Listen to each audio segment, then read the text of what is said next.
사장님, 물퍽이 좀 생기게 되면 이게 추출이 잘못된 것 아닌가요? 맛이 없는 거 아닌가요? 이렇게 질문을 하시는 경우가 있거든요. 안녕하세요, 치우커피입니다. 오늘은 카페 현장에서 사장님들께서 자주 하시는 질문, 저희가 이제 현장에 나가 보면 자주 하시는 질문 중에 그 네 번째 시간으로 좀 영상을 찍어서 올려보고자 합니다. 도움이 되셨으면 좋겠는데요. 그게 뭐냐면 오늘 네 번째 주제는 바로 물퍽에 관련된 부분입니다. 얼마 전에 저희들 추출 세팅 또 잡아드리러 현장에 나갔었는데 그 사장님께서 이제 그런 말씀을 또 하셨거든요. 신규로 이제 저희 원두를 사용하시거나 이렇게 되면 이제 그 기기 세팅 자체를 저희 79커피에서 한 부분들이 아니라서 이제 저희 원두와 이렇게 기계 세팅을 조금 맞추는 작업들을 하는데 그러다 보면 사장님들께서 이 물퍽에 대한 부분을 질문하십니다. 뭐라고 하시냐면, 사장님, 물퍽이 좀 생기게 되면 이게 추출이 잘못된 것 아닌가요? 맛이 없는 거 아닌가요? 이렇게 질문을 하시는 경우가 있거든요. 근데 실제로 그런지 오늘 간단하게 조금 짚어보려고 합니다. 근데 먼저 좀 알아봐야 될 게 물퍽이 뭐냐. 이 보시는 분들께서 물퍽이 뭔지를 잘 모르시는 분들도 있을 수 있어요. 물퍽이 뭐냐면 우리가 에스프레소를 추출하기 위해서 이제 도징을 하죠. 도징하고 난 다음에 추출이 끝나고 이제 포토필터를 분리를 합니다. 그러고 나면 그 포토필터의 바스켓 안에 담겨 있는 커피 찌꺼기가 이렇게 탁 넛바스에 털어냈을 때 이제 딱딱하게 뭉쳐서 톡 떨어지는 게 아니라 이제 후둑 막 이렇게 흩어지는 경우가 있어요. 그거를 이제 보통 우리가 물퍽, 물기를 많이 머금고 있기 때문에 뭉쳐지지 못한 퍽, 그걸 보고 이제 물퍽이라고 많이 하거든요. 그래서 이제 이 물퍽에 대한 부분을 가지고 이제 추출이 잘 됐느냐 못 됐느냐, 또는 또 맛이 있느냐 없느냐, 맛이 없을 거다 이렇게 예측하는 부분, 오해들이 좀 있으세요. 그래서 그 부분에 대해서 좀 알아보려고 합니다. 네, 그 원인 중에 첫 번째가 뭐냐면 우리가 예전 영상에서 말씀드렸었는데요. 헤드 스페이스의 공간의 크기 때문에 발생하는 부분들이 많습니다. 이 헤드 스페이스가 포터필터 바스켓의 깊이 대비 도징되는, 그러니까 담기는 커피 원두의 양이 적을 경우에 헤드 스페이스가 많이 확보가 되고 공간이 넓어지죠. 그리고 포터필터 바스켓이 작은 사이즈일 경우에는 동일한 양을 담았을 때 헤드 스페이스가 작아지게 됩니다. 이 부분이 이제 물퍽이 생기게 되는 가장 큰 원인 중에 하나인데요. 이거는 커피 머신의 그룹 헤드의 구조에 대해서 먼저 조금 살펴보면 더 도움이 되기 때문에 지금 같이 그 부분을 먼저 한번 보고 오도록 하겠습니다. 네, 앞서 말씀드린 헤드 스페이스에 대한 부분을 조금 깊이 있게 알기 전에 이 헤드 스페이스가 생기는 그룹 헤드, 커피 머신 그룹 헤드의 구조에 대해서 잠깐 알면은 조금 더 좋은데요. 여기 보면 우리가 이렇게 포토필터가 있고 안에 바스켓이 있고요. 그 다음에 이렇게 보시면 이 부분이 샤워 스크린이죠. 그러면 이 포토필터를 이렇게 체결을 딱 하게 되면 이 포토필터 바스켓 안에 그 커피가 담겨 있을 거고, 그 커피와 이 샤워 스크린 사이에 간격이 발생하게 됩니다. 그걸 일반적으로 헤드 스페이스라 그러고요. 거기에서 이제 추출이 이루어지게 되면 요 커피와 요 헤드 스페이스 사이의 공간에 남아있는 물하고 압력이 빠져나가야 됩니다. 그러지 않으면 이제 퍽 터지거든요. 그래서 이제 그 압력하고 물을 빼주는 장치가 그룹 헤드에 보통 뒤에 달려 있는데, 여기 보시면 요 보이시죠? 요게 그 솔레노이드 벌브라고 부르는 장치입니다. 그래서 그룹 헤드 옆쪽에 달려 있어서 추출할 때 물이 들어가게 해주고, 추출이 끝나고 나면 아까 말씀드렸던 헤드 스페이스에 남아있는 물과 그다음에 압력이 요 뒤쪽으로 이렇게 빠지게 돼 있어요. 그래서 퓨 하면서 소리가 나면서 뒤로 빠져서 어디로 갔냐? 얘가 이제 하수 트레이 쪽으로 빠져가지고 하수구 쪽으로 내려가도록 그렇게 버려지는 역할을 해주거든요. 요게 바로 그 솔레노이드 밸브가 박혀있는 그 그룹 헤드의 구조가 이렇게 생겨 있습니다. 요거를 참고하셔서 또 계속해서 물퍽에 대한 부분을 좀 알아보도록 할게요. 네, 방금 영상에서 우리 같이 보신 것처럼 헤드 스페이스 뒷부분에는 이제 3웨이 밸브라는 게 3웨이 솔레노이드 밸브라는 게 달려 있기 때문에 그쪽으로 추출이 끝나고 나면 물과 압력이 퇴출됩니다. 그래서 밖으로 빠져나가는데, 우리가 앞에 말씀드린 것처럼 헤드 스페이스, 그러니까 포터필터 바스켓에 담겨 있는 커피의 높이와 우리가 그룹 헤드 샤워 스크린, 물이 내려오는 그 부분 사이의 공간이 넓으면 넓을수록 이 헤드 스페이스에 남아있는 물의 양이 좀 많이 남아있게 됩니다. 그러면은 미처 3웨이 솔베이블을 통해서 다 빠져나가지 못한 부분들이 남아있기 때문에 당연히 포터필터 바스켓 안에 도징되어 있던 커피 찌꺼기가 물을 많이 머금게 되고요. 그러면 이제 얘를 넉박스에 털어낼 때 딱딱한 퍽이라고 하는 딱퍽으로 탁 떨어지는 게 아니라 후두둑 하고 물퍽으로 이렇게 떨어지게 되는 거죠. 네, 이거는 사실은 간단한 테스트를 통해서 바로 알 수가 있거든요. 이 부분을 직접 한번 테스트한 영상을 같이 한번 보고 오도록 하겠습니다. 바스켓을 보시면 일반적으로 이제 얘가 그 일반적으로 번들로 많이 따라오는, 네, 에스프레소 머신, 커피 머신 사시면 번들로 따라오는 일반적인 바스켓입니다. 얘가 한 14g에서 16g 정도 들어가는 바스켓이거든요.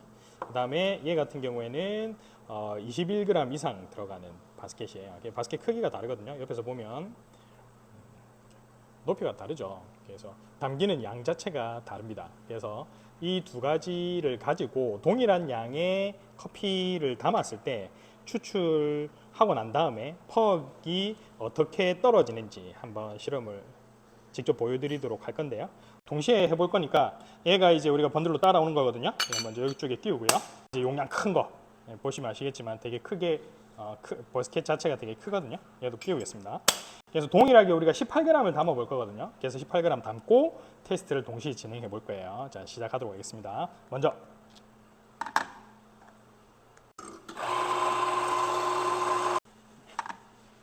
18g 정확하게 담겼고요. 확실히 여기 담기는 게 여유 있게 담깁니다. 그 다음에 레벨링 하고요. 탬핑을 했을 때도 이 보십시오. 이렇게 쑥 들어가죠. 보시면 이렇게 쑥 들어갑니다. 이렇게 빼면 이만큼 들어가 있어요. 이만큼 들어가 있어서 이 공간 자체가 되게 많죠. 그래서 이렇게 되어 있고요. 자, 그 다음은 우리가 14에서 16g 정도 담기는 이제 포터필터 바스켓인데요. 얘도 한번 실험해 보도록 하겠습니다. 18g 동일하게 담을게요. 벌써 얘는 좀 넘치듯이 담기죠. 확실히 공간이 좁기 때문에 깊이가 깊지 않아서 이렇게 넘치도록 이렇게 잘 담아야 되는데 이렇게 담기도 사실 쉬운 건 아닌데 잘 담았죠. 자, 18g 재보겠습니다. 18g 맞죠? 18g입니다. 자, 얘도 동일하게 레벨링하고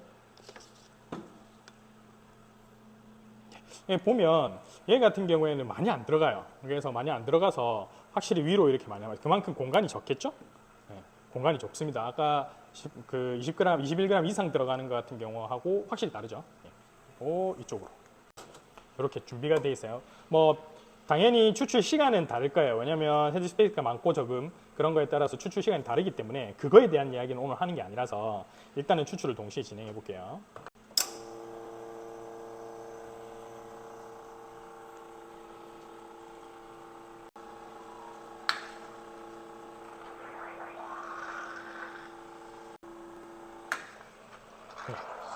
추출이 끝났고요. 자, 추출 끝났고, 자, 먼저 우리가 깊이가 깊었던 애, 바스켓 용량이 큰 애를 먼저 한번 퍽을 떨어 보겠습니다. 퍽 모양을 한번 볼까요? 자, 보십시오. 퍽이 완전히 깨져가지고 이렇게 보기에도 바로 질퍽하게 딱 보여요. 질퍽하게 바로 딱 보이는데 이거 털었을 때 어떻게 되는지 한번 볼게요. 이쪽으로. 자, 여기 털어보겠습니다. 네, 잘 털어지지도 않죠. 이렇게 떨어집니다. 이게 이제 물퍽이라고 얘기하는 이렇게 습기를 많이 먹은 퍽으로 떨어져요. 여기 보시면 퍽 모양이 되게 예쁘게 그대로 딱 살아 있습니다. 보이실지 모르겠는데 이렇게 되어 있고요. 얘를 떨었을 때 퍽이 어떻게 나오는지 한번 볼게요. 보이죠? 이 포터필터도 되게 깔끔하게 떨어졌습니다. 지금 보시면 이렇게 우리 일반적으로 딱퍽 뭐 이렇게 얘기하는데 깔끔하게 그냥 딱 떨어졌어요. 그래서 이렇게 보시면 깔끔하게 이렇게 딱 떨어졌죠. 모양 그대로. 만져서 좀 떨어지긴 했는데 이렇게 딱퍽으로 딱 떨어집니다. 네, 여러분 어떠신가요? 방금 영상에서 보신 것처럼 동일한 양의 커피를 도징하더라도 바스켓 크기가 좀 차이가 많이 났을 때 어떤 거는 이제 딱퍽으로 톡 떨어지고요. 어떤 거는 물퍽으로 후두둑 떨어져 버리는 걸 쉽게 보실 수가 있죠. 이렇게 헤드 스페이스에 남아있는 물의 양 때문에 이제 물퍽이 생기는 경우가 상당히 많습니다. 여기서 물론 헤드 스페이스의 양이 많다는 거는 도징된 커피에 떨어지는 물 그 물에 의한 압력 그런 것들을 통해서 채널링이 발생을 하기 쉬워요. 방금 영상에서 보셨던 것처럼 한쪽이 무너져 있죠. 그러면 이제 거의 채널링이 났다라고 볼 수도 있는데 이제 그런 조건들이 발생하기 쉬운 건 사실입니다. 하지만 오늘은 그 이야기를 하고자 하는 건 아니니까 하여튼 헤드스페이스의 공간이 넓으면 넓을수록 물기가 많이 남아 있습니다. 그래서 물퍽이 생기는 원인이 됩니다. 네, 두 번째 원인으로는 이거는 약간 기계적인 문제가 발생했을 때 그렇게 물퍽이 생길 수가 있다는 겁니다. 뭐냐면 아까 방금 앞선 영상에서 보셨던 것처럼 솔레노이드 밸브가 그룹 헤드에 일반적으로 이렇게 붙어 있는데요. 그 그룹 헤드에 붙어 있는 솔레노이드 3웨이 솔레노이드 밸브가 제 역할을 하지 못한다. 고장이 나거나 또는 스케일이나 찌꺼기 때문에 이제 막혀가지고 제 역할을 하지 못하게 되면 물과 압력을 충분히 빼주지 못합니다. 고장이 나면 당연히 그렇겠죠. 그러면은 당연히 그 헤드스페이스에 남아있는 물과 압력을 제대로 빼주지 못하기 때문에 이때까지는 계속 괜찮았는데 어느 순간 보니까 자꾸 물이 많이 남고 물퍽 현상이 계속 생기고 이렇다라면 한 번쯤은 솔레노이드 솔밸브가 이상이 있는지 없는지를 한번 점검해 볼 필요가 있어요. 마찬가지로 또 그룹 헤드의 샤워 스크린 청소에 대한 부분도 있습니다. 샤워 스크린 한 번씩 청소하시죠. 예, 해주셔야 됩니다. 안 하면 안 됩니다. 근데 샤워 스크린 안쪽에 보면 때가 많이 묻어 있거나 찌꺼기가 많이 붙어 있는 경우가 있어요. 청소를 자주 안 하시면. 그러면 당연히 이렇게 백플러싱이 돼야 되거든요. 이렇게 뒤로 압력이 빠지면서 물과 압력이 빠져나가야 되는데 그 찌꺼기가 많이 남아 있기 때문에 뒤로 물이 빠져나가지 못하는 현상이 있어요. 그래서 샤워 스크린이 청소가 덜 되거나 디퓨저가 청소가 덜 될 경우에 막힐 경우에 그럴 수가 있기 때문에 이거는 꼭 청소를 자주 해주시는 방법으로 해결을 해야 됩니다. 그리고 세 번째 원인으로는 이거는 분쇄도와 약간 관계가 있는데요. 일반적으로 물론 뭐 강배전인 경우에도 그럴 수 있겠지만 대부분 약배전 커피를 사용하시는 분들 중에 이런 현상, 물폭 현상이 조금 발생하는 경우가 있을 수 있어요. 뭐냐면 분쇄도가 너무 가늘어지게 되면 물을 추출할 때 물을 제대로 충분히 투과해내지 못하고 추출 이후에 남아있는 물들이 있게 됩니다. 헤드스페이스 공간에.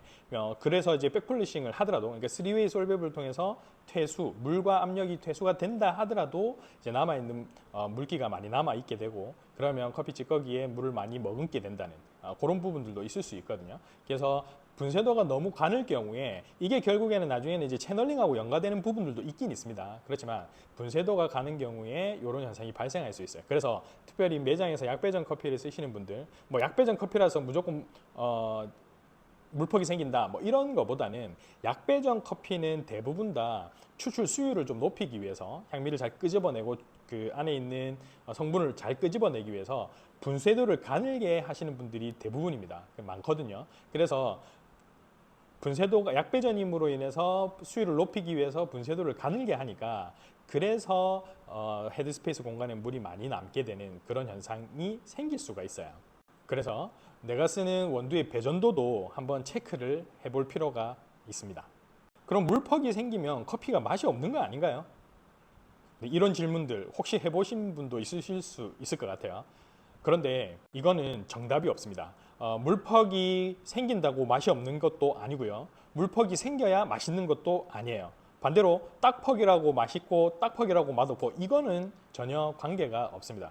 결국에는 맛을 보고 판단을 해야 되는데요. 실제로 저희 79커피가 운영하는 매장도 마찬가지지만 저희 원두를 쓰시는 많은 매장에서 약간의 물퍽 경향이 있는, 딱딱하게 떨어지는 것보다 약간의 물퍽 경향이 있는 정도로 바스켓 사이즈 그리고 헤드스페이스 공간 이런 것들을 확보하고 추출했을 때 오히려 더 맛이 풍성하고 부드럽고 수율도 잘 나오는 매장들이 많이 있어요. 뭐 저희 매장도 마찬가지입니다. 그런데 이거는 그 각 매장마다 처한 환경과 그리고 물의 상태와 이런 것들이 다 다르기 때문에 그라인더, 뭐 커피 머신 다 다르죠. 이런 환경들이 다 다르기 때문에 어떤 게 정답이다 라고 얘기할 수 있는 부분이 절대 아닙니다. 그래서 물퍽이라고 커피가 무조건 맛없고 뭐 딱퍽이라고 무조건 맛있다 이런 거는 전혀 관계가 없어요. 결국에는 어느 정도로 적정한 정도로 추출을 잘 할 것인가, 그리고 맛을 보고 추출이 잘 되었는가 안 되었는가를 판단하는 게 훨씬 더 중요합니다. 자, 오늘은 물퍽이 생기는 원인이 대표적인 원인들이 뭐가 있는지 간단하게 한번 보고 그게 이제 커피 맛과 과연 연관이 있는지에 대해서 간단하게 한번 이야기를 해봤는데요. 어떻게 좀 의문이 조금 풀리시는지 잘 모르겠습니다. 혹시나 궁금하신 점 있으시면 문의를 주셔도 되고요. 그다음에 혹시 뭐 저희가 경남 창원에 있기 때문에 부산이나 경남 가까운 곳에 계시는 분들이 있으시다면 연락 주시면 저희가 또 방문 드려서 한번 같이 커피 추출 이런 부분들도 한번 잡아보고 이렇게 할 수 있으니까 편하게 연락 주셔도 될 것 같습니다. 자, 그럼 오늘은 여기까지 하도록 하겠습니다. 다음에 또 더 유익한 영상으로 찾아오도록 하겠습니다. 지금까지 79커피였습니다. 안녕히 계세요.